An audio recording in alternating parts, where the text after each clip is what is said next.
Welcome to Techliper channel, and in today's video I'm going to show you how to put a links on Microsoft PowerPoint. Now the first thing you have to do is open up your PowerPoint. After that open up any document. Now from here select any slide. After that click on insert tab, and here you can see links option. At first select your slide. You can select anything. Suppose if I select the image and then click on link option, then click on insert link.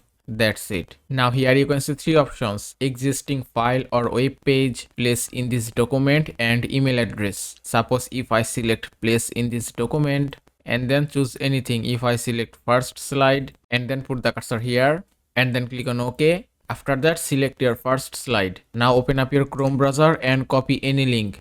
Suppose if I select the Google Docs link and then select your slide, then click on link and then select it. And here you can see address option. Just put the cursor here and paste your link and then click on OK, and that's it. Now the link has been added successfully. Suppose if you want to open the link, just press and hold your control key and then click anywhere on the slide, and here it is. You can see the link has been opened successfully. Now if I select second slide again and then click on insert and then click on link, just select the image and then click on link, then click on insert link, then paste your link and then click on OK. And now on the second slide link has been added successfully using same method. Just press and hold your control key and then click anywhere on the slide, and here it is. You can see the link has been opened successfully. And that is how you can add link on Microsoft PowerPoint. I hope this video was helpful. If it was, please give it a thumbs up and don't forget to subscribe.